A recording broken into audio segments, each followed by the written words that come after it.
you get to hear from someone and find out a little bit about their life. And when I first heard about my guest today, I presumed I'd misheard actually what her condition was.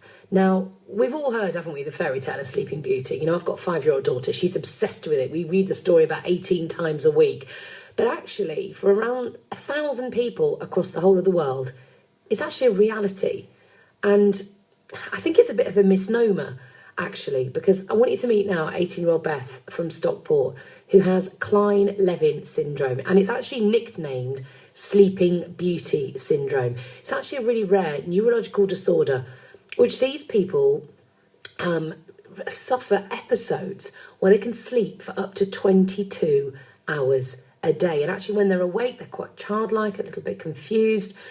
And it's something I can imagine, Beth, you're here with your mum, Janine, that you had never heard of before it's something that came into your life.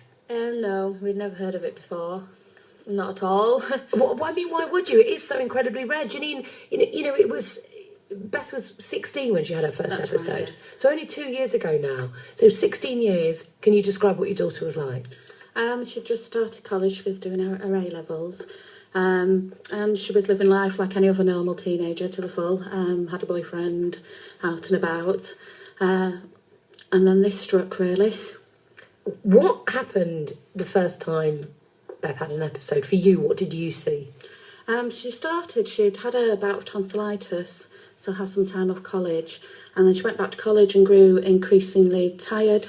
She was coming home, she was falling asleep all the time, she couldn't get up, and she just grew more and more tired, until just one day she changed, basically. Her voice changed, she became very childlike, she was having hallucinations, becoming quite aggressive and agitated, and that's when we knew something was wrong. And that's when we went to the hospital, really. I think, Beth, the thing that shocked me the most, having, looked at, you're a musician, you play the guitar, you sing, you're very eloquent when you speak. I've, had a look at some of the videos you have on the internet, and, you are very much an 18-year-old, bright, intelligent girl.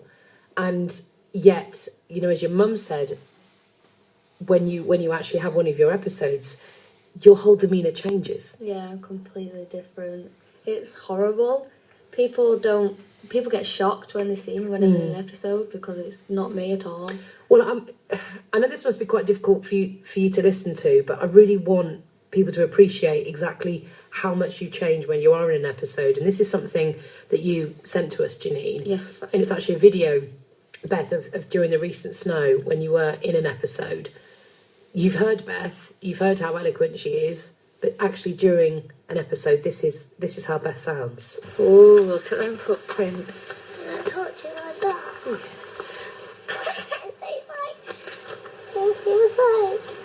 Are you getting tired? Stretch. Are you just having a stretch? Unbelievable. How did you feel as a mother the first time you saw your 18 or 16 as she was then, your old daughter suddenly revert to a 4 or 5-year-old child? Well, it's very scary at first. It's really heartbreaking to watch her revert into a little child, really. And how long can these episodes last for? Well, the longest was, her first one was 6 months. She didn't come out of it at all. Did you worry she would never come out of it? At the time, yeah, we were told when she got the diagnosis that she would, but obviously as it dragged on, it is a worry that she won't come out of it. Beth, do you know what's going on when you're in these episodes? You're asleep for up to 22 hours a day. You're very childlike when you're awake. Is there a bit of, I don't want to use the word normal, but a bit of how you were up to your age of 16, Beth, in there going, this is weird? Not at all, no, in any way. I'm just completely not me. Nothing seems real. It's like a dream. She does say that it's like a derealisation, that everything feels like she's in a dream. She can't work out what's real and what's not real.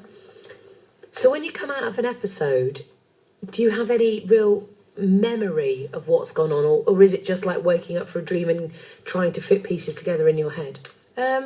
I remember less than I would in a dream. I can't really remember anything, which is a pain because then when I go to the hospital or whatever, the people are asking me what happened and how I feel, and I can't tell them how I feel because I can't remember much of it.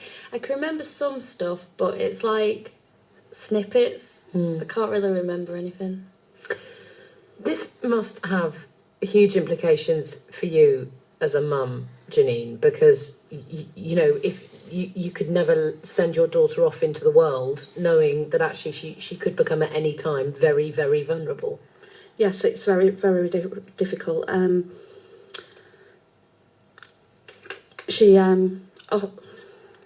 We can't make plans. We can't. She can't go anywhere. We always have to think, you know, what if she goes into an episode? What, you know, will she be safe?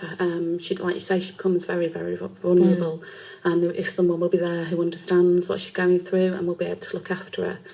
Do you have any idea, Beth, when you come out of an episode, how long you've been in one at all? No feeling sense at all? No, I never even know what day it is. I always get confused. I remember sometimes I still think it's like the next day from before I went in an episode. It's literally like being in a form of coma, really, where you wake up and you don't know if it's been 6 days, 6 hours or 6 months, literally. Yeah.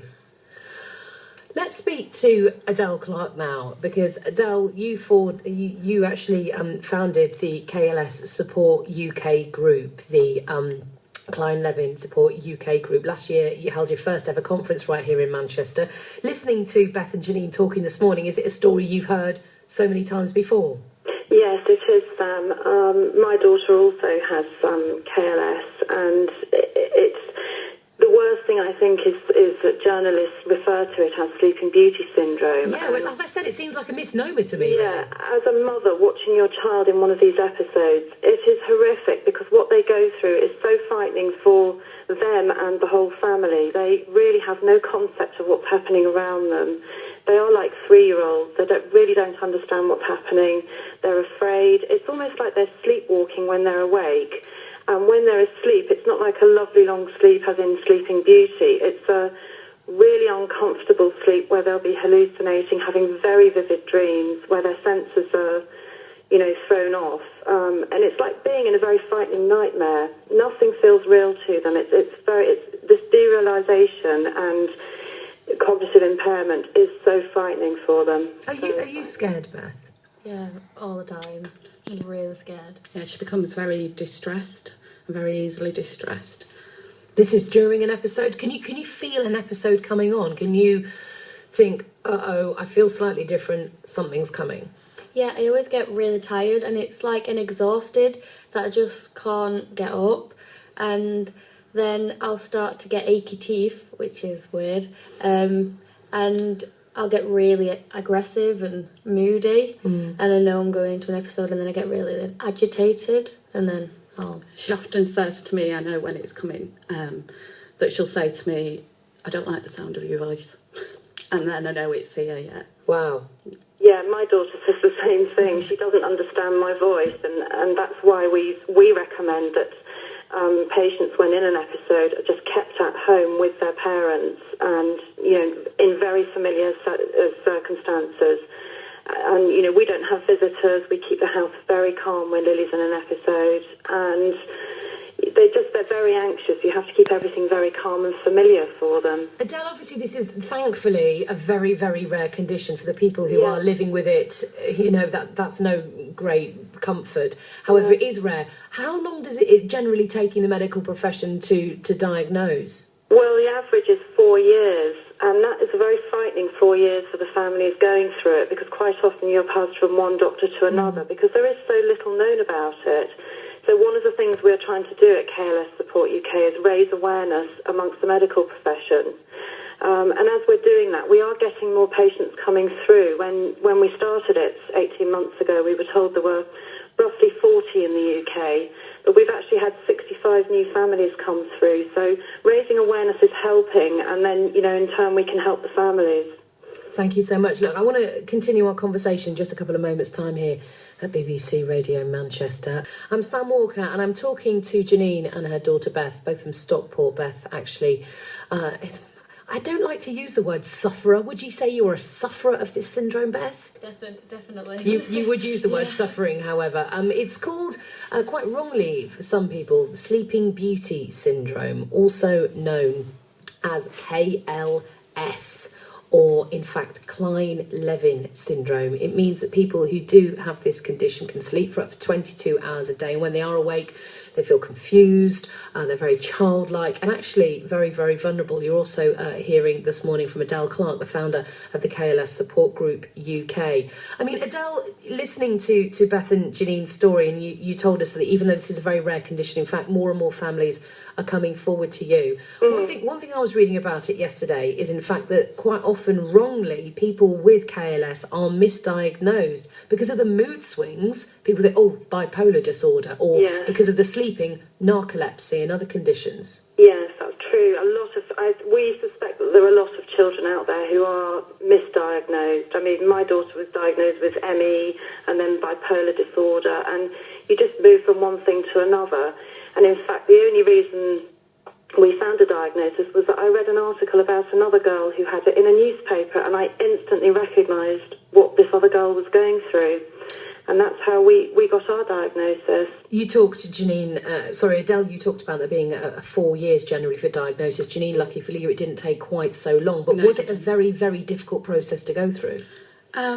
When she was first admitted to hospital, they thought it was encephalitis or a brain tumour, and obviously she had all the tests to rule that out. Beth was very lucky because it was only a matter of months, but she was referred in that time to different doctors who didn't recognise it. But luckily, we stumbled across someone that did. I mean, you say luckily the diagnosis came through, but of course you were then given the diagnosis of this is something you have. It's called KLS. There isn't a cure.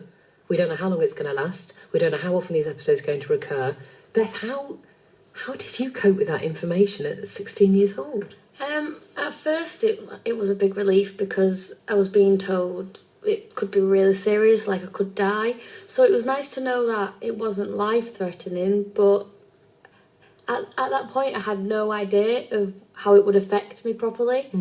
But it's completely changed my life. It isn't life-threatening, but it certainly is life-changing. Life-changing. Yeah. Is there any benchmark of how long this condition can last? Is it something that lasts for your entire life, or is it something that tends to disappear as randomly? Really, is it appeared? I'll let Adele answer because Adele knows more about this. Yeah. Well, the current thinking is 10 to 15 years. And that we do have patients who have had it, started in adolescence and then by their early 30s have grown out of it. And is it just a case of episodes, there are just fewer and fewer episodes and they become... Sometimes that happens with people, yeah, sometimes. But we see different episodes in all different people. Some people have episodes for 5 months. Some people have episodes, once a month for a week, or, one child we have having episodes 3 days every week. Is there ever a test that the medical profession can do and say, yep, it's gone?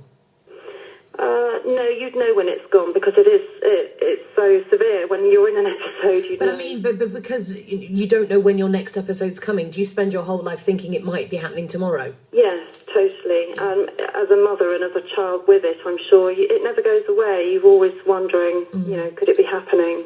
Beth, can I ask you, as a young woman who was going to college, who now can't go to college, are you feeling, actually, I'm just going to put my life on hold, or are you trying to continue? I've been trying to continue since I got it, but at the moment I'm finding it really, really hard because I'm just missing so much and I can't live my life as a teenager or a young woman. All my friends in the summer are going travelling into festivals and I can't plan to go anywhere because in case I get ill. She talks about it like being in a limbo because she doesn't know when it's next coming and any plans she can make, or whether she's going to enrol at college, or she misses an awful lot of life. And friendships and relationships, it's very easy for us to say, see you next week, to a friend or a boyfriend or a girlfriend, but you can't even guarantee that. No, I've lost friends because of it, because they just can't handle me not being around or handle the change. Luckily, I've got a boyfriend who looks after me really well if I get ill when I'm with him. And yeah, it's really, really hard to keep friends because everybody else's life is just carrying on at normal speed. And when you're in an episode, obviously it completely stops. So when you come out of the episode, you have to try and catch up on everything that's happened. It's like a time warp. You just can't do anything. Adele, what's the best you can do for sufferers of KLS? Is it just simply raising awareness? Yes, it is, and supporting the families because it is difficult to go through. So we're always at the end of the phone for families. We keep them updated on any research that's going on, and we try to organise patient days so that they can get together and meet other families. And then we had the first one in Manchester in December, and that was a really emotional and amazing experience. And we're planning another one in London in September, so that families can get together, and it helps the children and the teenagers to meet each other as well and know that they are normal, because it is so frightening for them. It must be such a lifeline for you, Janine, to talk to people like Adele and meet other mothers who say, I know what it's like. Absolutely, it's really good having someone that understands. You don't really need to explain very much. Beth went to the conference in Manchester and she said the same thing, didn't you? Yeah. Meeting people who understand you. Yeah, it was really good because the main thing, what I found, was the fact that you didn't have to explain anything to... Because even although my mum lives with it, with me being ill, and the parents obviously really understand, it was really nice to meet the other sufferers with the actual illness, because you don't have to explain at all what it's like, because they completely understand, and they don't have different ideas what could be happening. They know completely. They know you. It's been wonderful to speak to all of you. Thank you so much for coming and telling us about this. And it's incredible what you find out about, isn't it? I'm always amazed that you can be on this earth, as I have 40 odd years, and never hear of something and then realise actually it is what your life is about at the moment. So thank you so much for having the courage to come and talk to us. And thank you as well to Adele Clark, the founder of the KLS Support Group UK.